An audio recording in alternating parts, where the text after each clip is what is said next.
Students, आज के इस वीडियो में हम देखने वाले हैं अर्धवार्षिक परीक्षा 2024-25 का क्लास 10th का जो गणित का पेपर हुआ था 25 दिसंबर को, उसका क्वेश्चन नंबर 2 से हम देखने वाले हैं। इससे पहले हम एक वीडियो में देख चुके हैं क्वेश्चन नंबर 1 से लेके 15 तक के क्वेश्चंस। वो हमारे चैनल पे प्लेलिस्ट में अवेलेबल हैं, और जिस किसी भी स्टूडेंट्स ने अभी तक चैनल को सब्सक्राइब नहीं किया वो चैनल को सब्सक्राइब जरूर करें। तो चलो दूसरा क्वेश्चन स्टार्ट करते हैं। रिक्त स्थान की पूर्ति करें। क्वेश्चन नंबर 1 है, यदि समीकरण प्रणाली x प्लस 2y बराबर 4 तथा 2x प्लस ky बराबर 3 का कोई हल नहीं हो तो हमें k का मान ज्ञात करना है। तो इसने दिया है कोई हल नहीं है। इस कंडीशन में क्या होता है, कोई हल नहीं होता है तो a1/a2 बराबर b1/b2। यहाँ पर a1 का मान क्या आ जाएगा, यहाँ से a1 बराबर 1 और b1 बराबर 2, a2 बराबर 2 और b2 बराबर 1। इस समीकरण में मान रख देंगे हम। a1 की जगह 1 रखा और a2 की जगह 2 बराबर b1 की जगह 2 रखा और b2 की जगह k रखा। अब इसको आगे सोल्व कर लेंगे हम। सोल्व करेंगे तो क्या आएगा, को 1 से गुणा किया तो क्या आ गया, 2 को 2 से गुणा किया तो 4, यानी कि k बराबर कितना आ गया, 4। चलो दूसरा देखते हैं हम।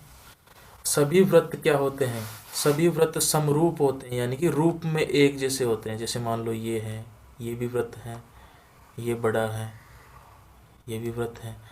सर्वांग तो नहीं है ना, यानी कि अंग समान हो, यानी कि इसकी त्रिज्या बड़ी है, इसकी त्रिज्या छोटी है। अंग समान तो नहीं है, रूप में एक जैसे जरूर है, रूप में एक जैसे जरूर है, यानी कि ये भी गोल है, ये भी गोल है, इसलिए समरूप है। अगला क्वेश्चन देखते हैं। एक स्पर्श रेखा वृत्त को बिंदु या बिंदुओं पर प्रतिच्छेद करती है। स्पर्श रेखा क्या होती है वृत्त की, देखो ये मान लो वृत्त है, स्पर्श रेखा ऐसे गुजरती है, टच करती हुई एक ही बिंदु पर स्पर्श करती है। ये ऐसे थोड़ी है कि भाई ऐसे ये अंदर से गुजर गई, ये स्पर्श रेखा नहीं होती फिर, इसलिए इसका आंसर क्या होगा, एक बिंदु पर प्रतिच्छेद करती है। अगला क्वेश्चन देखते हैं। 7 सेंटीमीटर त्रिज्या वाले वृत्त का क्षेत्रफल ज्ञात करना है अपने को। वृत्त का क्षेत्रफल का सूत्र क्या होता है अपने पास, पाई आर स्क्वायर। इसमें पाई का मान रख दिया 22/7, आर का मान क्या रखा, 7 सेंटीमीटर, ये लो। तो आर का मान 7 × 7 आर स्क्वायर, 7 से 7 कट गया तो 22 × 7 क्या हो गया, 154 सेंटीमीटर स्क्वायर।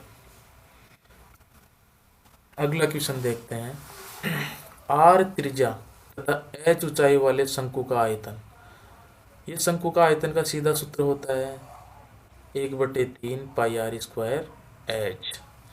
अगला क्वेश्चन है, यदि प्रोबेबिलिटी ऑफ ए बराबर 1/2 तथा तब प्रोबेबिलिटी नॉट ऑफ ए, यानी कि नहीं आने की प्रायिकता ज्ञात करनी है अपने को। अपने को पता होता है आने की और नहीं आने की प्रायिकता कितनी होती है, 1। आने की प्रायिकता कितनी है, 1/2, तो नहीं आने की आधी हो जाएगी, 1/2 उधर जाएगा माइनस का, तो 1 में से घट जाएगा, तो पी ऑफ ए बार कितना आ जाएगा, 1/2। अगला क्वेश्चन है, 26 और 91 का एचसीएफ ज्ञात करना है अपने को। तो 26 के गुणनखंड कर लो पहले, तो देखो ये रहे 26 के गुणनखंड, यानी कि पहले 2 का भाग जा रहा है, कितनी बार गया, 13 बार गया। फिर 13 का भाग कितनी बार गया, 1 बार, 13 में 13।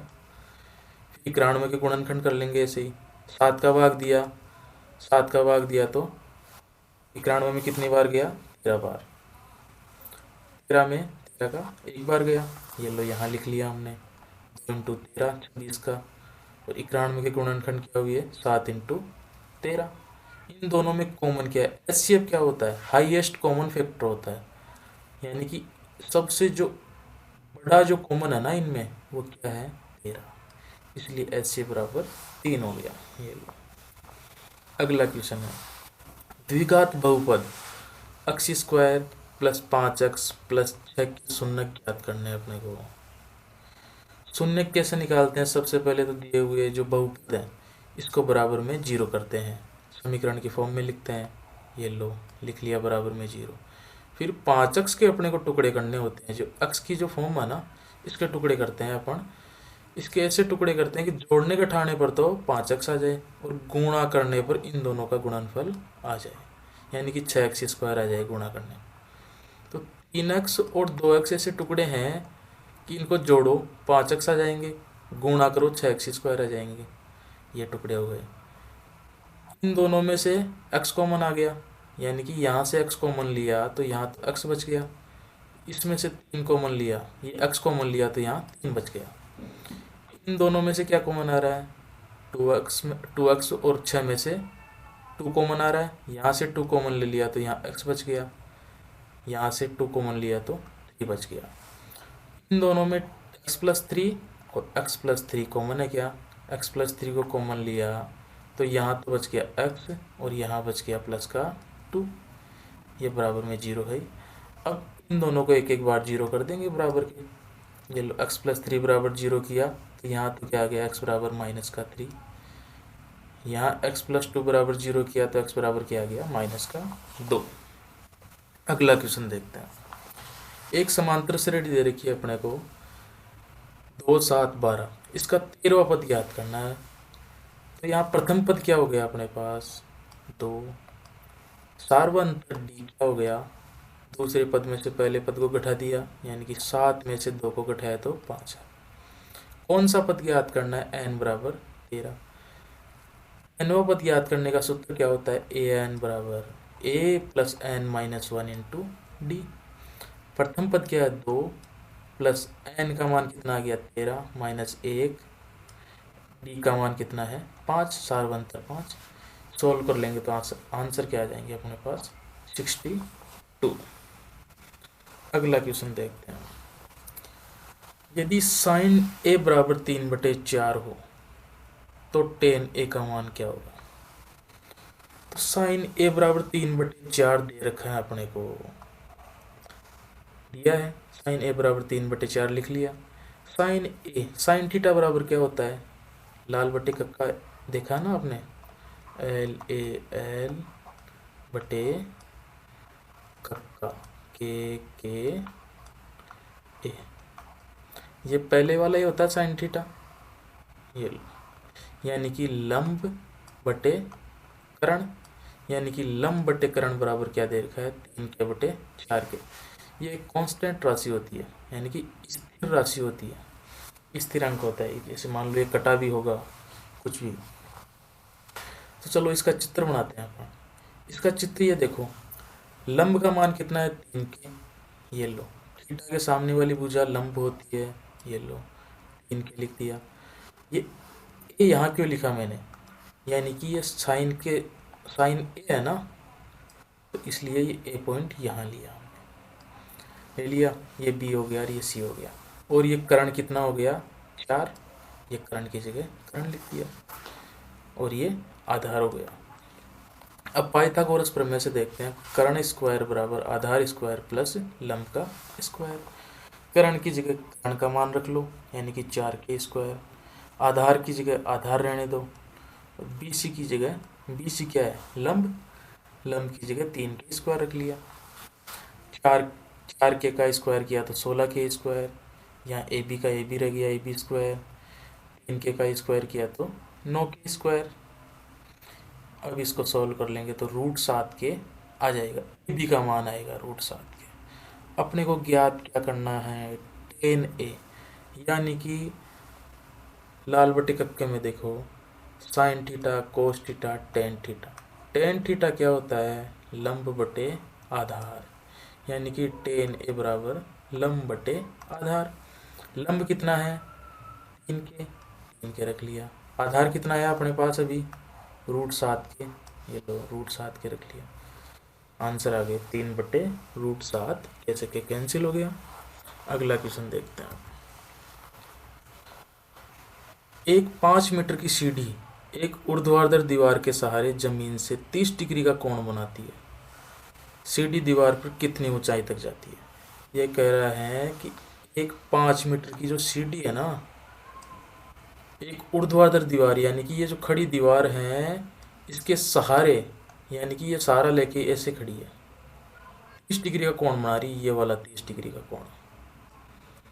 तो सी डी दीवार पर कितनी ऊंचाई तक जाती है, यानी कि ये ऊंचाई याद करनी है अपने को, ये वाली जो ऊंचाई है ना, ये एच ऊंचाई याद करनी है। तो चलो, अपने को दे क्या रखा है, कर्ण दे रखा है, पूछा क्या है, लंब, यानी कि थीटा के सामने वाली भुजा लंब। तो कर्ण और लंब में रिलेशन देखो कहाँ होता है। अपने को जो ज्ञात करना है, ज्ञात क्या करना है, इसकी ऊंचाई, यानी कि लंब, लंब को ऊपर रख लो जिसको ज्ञात करना है ना। जब दो भुजाओं में अपने को रिलेशन ज्ञात करना हो, यानी कि लंब को ऊपर रख लो, जिसको ज्ञात करना हो उसको ऊपर रख लो, जो दिया उसको नीचे रख लो, और बराबर में क्या आ गया अपने पास, यानी कि लंब बटे कर्ण बन गया। ये लंब बटे कर्ण क्या होता है, साइन थीटा, लाल बटे कक्के में साइन थीटा होता है। लंब तो ज्ञात करना है, ए बी का ए बी रह जाएगा, कर्ण का मान 5 है, और ये साइन थीटा की जगह 30 डिग्री रख लेंगे। ए बी का ए बी है और ये 5 रख ही लिया। साइन 30 का मान क्या होता है, 1/2, सोल्व कर लेंगे तो 5/2 यानी कि 2.5 मीटर आ जाएगा इसका आंसर। अगला क्वेश्चन है लघुत्तरात्मक प्रश्न। संख्या 6, 72 और 120 का भाज्य गुणनखंड विधि द्वारा एचसीएफ और एलसीएम ज्ञात करना है अपने को। सबसे पहले तो इनके भाज्य गुणनखंड कर लेंगे हम। 6 के भाज्य गुणनखंड क्या होंगे, 2 × 3, ये लो सा। 72 के भाज्य गुणनखंड क्या होंगे, इस तरीके से हो जाएंगे, यानी कि 72 के यहाँ लिखती है, 120 के भी इस तरीके से ये हो गए। अब एचसीएफ याद करते हैं अपन, तो हाईएस्ट कॉमन, कॉमन क्या क्या आ रहा है देखो, एक तो ये इन सब में 2 कॉमन है क्या, ये लो सा। अब देखो 3 इसमें भी है, 72 में भी आ रहा है और इसमें भी आ रहा है, यानी कि इंटू में 3 भी कर लिया, यानी कि 2 × 3 कितना हो गया, 6। एचसीएफ का मान कितना हो गया, 6। अब एलसीएम ज्ञात करेंगे। एलसीएम देखो, सबसे पहले एक 2 को देखो कौन से में सबसे ज़्यादा बार आ रहा है, 120 वाले में देखो कितनी बार आ रहा है, 3 बार आ रहा है क्या, इसको 3 बार लिख लिया। 2 को, 2 के बाद में कौन सी संख्या है इससे बड़ी, 3। 3 को देखो किस में सबसे ज़्यादा बार आ रहा है, 72 में आ रहा है कि 2 बार, ये लो, ये 3 × 3 लिख लिया 2 बार। अब क्या बच गया अपने पास, 5 के अलावा कुछ नहीं बचा, तो गुणा में 5 को भी लिख लो, ये लो। इसको गुणा करेंगे तो 360 आ जाएगा आंसर। अगला क्वेश्चन देखते हैं। बहुपद के शून्य ज्ञात करने हैं। बहुपद क्या दे रखा है अपने को, x² - 3 = 0। सबसे पहले शून्य ज्ञात करना है बहुपद के, तो बराबर में 0 कर देंगे। x² इधर रह गया, बराबर में माइनस के 3 उधर जाएगा तो प्लस का 3 हो जाएगा। यदि रूट लगाएंगे दोनों तरफ, तो वर्गमूल किया तो क्या आ गया, प्लस माइनस लग जाएगा चिन्ह, और ये रूट में 3 हो जाएगा, यानी कि एक बार तो प्लस का 3 √3, एक बार माइनस का √3, ये 2 शून्य किसके हो गए। क्वेश्चन नंबर 6 देखो, दिए गए रैखिक समीकरण युग्म x + y = 5 और 2x - 3y = 4 का हल ज्ञात करना है। हल ज्ञात करेंगे तो देखो, इनको पहले तो लिख लिया, ये समीकरण 1 हो गया और ये समीकरण 2 हो गया। समीकरण 1 से हम y बराबर निकाला, y का मान निकाल लिया हमने, x को उधर भेज दिया, यानी कि x उधर गया तो माइनस का x, यानी कि y बराबर क्या आ गया, 5 - x। y का मान समीकरण 2 में रखते हैं, ये वाला, ये जो समीकरण आया, ये जो मान आया ना y का, इसको समीकरण 2 में रख लेंगे। 2 में रखा तो 2x, तो 2x रह गया, -3 × y की जगह क्या रख दिया, 5 - x। अब देखो, ये 3 अंदर जाके गुणा हो गया तो 15, माइनस का 3 माइनस के x से गुणा हुआ तो प्लस का 3x, बराबर में 4 है। ये 2x और 3x कितने हो गए, 5x। ये माइनस का 15 उधर जाएगा तो प्लस का 4 जुड़ेगा, 15 में 4 जोड़े तो 19, यानी कि x बराबर कितना आ गया, 19/5। ये x का मान आ गया। x का मान समीकरण 1 में रखो, समीकरण 1 कौन सा है, ये वाला, इसमें रखो। x का मान 19/5 रखा तो 19/5 + y = 5। वाई का मान क्या हो गया 5 माइनस 19/5। इसको सोल्व करेंगे तो 6/5। ये लो, यहाँ दो बिंदु कौन कौन से आ गए अपने पास। एक्स का मान तो क्या आ गया 19/5 और वाई का मान क्या आ गया 6/5। ये दो इसके हल हो जाएंगे, एक्स और वाई का मान हो जाएगा इसका। अगला क्वेश्चन देखो, दिए गए चित्र में यदि डी समांतर किसके हैं बी सी के समांतर, तो सी का मान ज्ञात करना है। यानी कि क्या दे रखा है बी सी के समांतर, यानी इसके समांतर कौन सी है, ये डी वाली भुजा है। समझ गए ना, अपने को ज्ञात कौन सा करना है, इसी का मान ज्ञात करना है, इस भुजा का मान ज्ञात करना है। तो समानुपातिकता प्रमेय क्या होती है, यानी कि ये भुजा बटे ये, तो इधर से क्या आएगी ये भुजा बटे ये, सीधी सी प्रमेय है। इसको सोल्व कर लो, मान रख लेते हैं। एडी का मान कितना है 1.5। इस चित्र से देखो एडी का मान ये रहा, एडी का मान 1.5 बटे डीबी का मान कितना है ये रहा डीबी, डीबी का मान कितना है 3। ये लो, ई का मान कितना है, ए का मान ये रहा, ए का क्या और बटे में इसी, तो इसी का मान क्या हो जाएगा 3/1.5। यानी कि ऊपर 3 है नीचे 1.5 है, 1.5 कितने होते हैं 3, यानी कि 2 बार भाग चला गया 1.5 का 3, तो आंसर क्या आ जाएगा 2 सेंटीमीटर। अगला क्वेश्चन देखते हैं, दो बिंदुओं जिसका एक पहला पॉइंट है 1 और 2 और दूसरा पॉइंट क्या है 4 और 5, इसके मध्य की दूरी ज्ञात करनी है।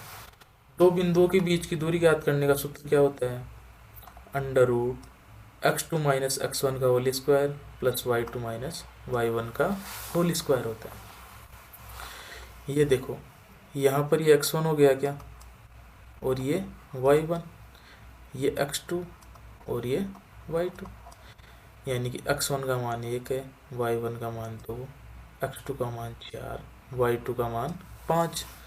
यहाँ पर ये मान रख लेंगे, सोल्व करेंगे तो √18 का मतलब क्या होता है, √18 को कैसे लिख सकते हैं 9 × 2 लिख सकते हो क्या, रूट में 9 का मतलब क्या होता है अंडर रूट से बाहर आएगा तो 3 हो जाएगा और ये रूट के अंदर 2 रह जाएगा।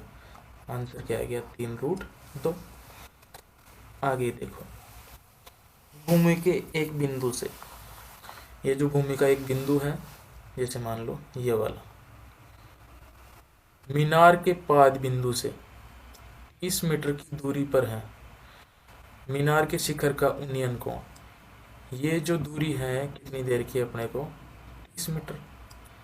उन्नयन कोण यानी कि ये ऊंचे वाला जो ऊपर जा रहा है ना ये कोण, ये 60 डिग्री का दे रखा है।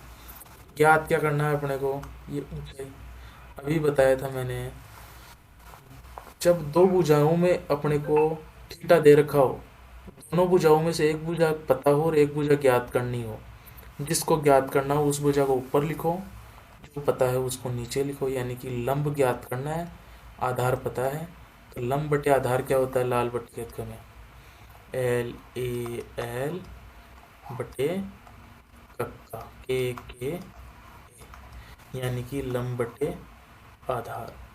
लंब बटे आधार क्या होता है tan theta, sin theta, cos theta, tan theta. लंब बटे आधार क्या हो गया tan थीटा, यानी कि AB बटे BC हो गया क्या बराबर tan 60 हो गया। AB का मान ज्ञात करना है अपने को और BC का मान 30 मीटर दे रखा है। tan 60 का मान कितना होता है सारणी से √3। तो AB यानी कि ऊंचाई कितनी आ गई अपने पास, ये 30 उधर जाके गुणा हो जाएगा, यानी कि 30√3 मीटर आंसर। अगला क्वेश्चन देखो, क्वेश्चन नंबर 10, 6 सेंटीमीटर त्रिज्या वाले एक वृत्त के एक त्रिज्य खंड का क्षेत्रफल ज्ञात कीजिए जिसका कोण कितना दे रखा है 60 डिग्री। मान लो ये वृत्त है, इस वृत्त का जो त्रिज्य खंड है, यानी कि ये जो खंड है ना ये वाला, इसका ये जो 60 डिग्री दे रखा है, इसका अपने को क्षेत्रफल ज्ञात करना है। ये लो, त्रिज्य खंड के क्षेत्रफल का सूत्र क्या होता है πr² × थीटा बटे 360। पाई का मान रख दिया 22/7, आर का मान कितना दे रखा है अपने को 6 सेंटीमीटर और थीटा का मान कितना दे रखा है 60, ये मान रख दिया। इसको सॉल्व करेंगे। देखो 0 से 0 कैंसिल हो गया क्या, 6 का भाग 36 में कितनी बार गया, 6 बार, 6 से 6 कैंसिल हो गया, ये लो क्या बचा, 22 × 6/7, ये लो 132/7 सेंटीमीटर स्क्वायर, इसका आंसर आ गया। अगला क्वेश्चन देखो, बेलन का संपूर्ण पृष्ठीय क्षेत्रफल ज्ञात कीजिए, जिसकी त्रिज्या क्या दे रखी है अपने को 5 सेंटीमीटर और ऊंचाई क्या दे रखी है 14 सेंटीमीटर। अपने को दिया क्या है, स्टूडेंट्स बोलते हैं कि सर मैंने क्वेश्चंस के आंसर तो सही करके आया था, लेकिन मेरे नंबर कहाँ कटे। 10th क्लास में लिखते किस तरीके से हैं उसके नंबर दिए जाते हैं, अधिकांश स्टूडेंट को पता ही नहीं रहता कि हमारे नंबर कहाँ कटे। नंबर वहाँ कटते हैं कि आपके लिखने का तरीका सही नहीं होता, आप उनको समझा नहीं पाते। जो एग्जामिनर होता है ना, जो कॉपी चेक होता, कॉपी जो चेक करते हैं, उनको आप समझा नहीं पाते कि ये आपने जो किया है वो किस तरीके से किया है, इसके आंसर जो निकाले वो किस तरीके से निकाले आपने। तो सबसे पहले जो दिया हुआ होता है ना अपने को, उसको लिखना होता है, फिर अपन कौन सा फॉर्मूला लगा रहे हैं उस फॉर्मूले को लिखो, इस तरीके से करना हो, तब जाके पूरे में से पूरे नंबर दिए जाते हैं। चलो क्वेश्चन देखते हैं अपन। बेलन की त्रिज्या कितनी दी हुई है अपने को 5 सेंटीमीटर। बेलन की ऊंचाई कितनी है 14 सेंटीमीटर। ज्ञात क्या करना है अपने को, बेलन का संपूर्ण पृष्ठीय क्षेत्रफल। संपूर्ण पृष्ठीय क्षेत्रफल का सूत्र क्या होता है, 2πr कोष्टक h प्लस r। यहाँ मान रख लो, पाई का मान रखा 22/7, r का मान कितना दे रखा है, ये लो 5 सेंटीमीटर, h का मान कितना है 14, 14 + 5, इसको सॉल्व किया तो क्या आया 1492.86 सेंटीमीटर स्क्वायर। अगला क्वेश्चन देखते हैं अपन। अगला क्वेश्चन देखा अपन ने, नीचे दिए गए बंटन का माध्यक कितना दे रखा है 28.5, तो x और y का मान ज्ञात करना है अपने को। तो चलो सबसे पहले तो ये बारंबारता बंटन अपने को बनाना है। बारंबारता बंटन अपन बनाते हैं।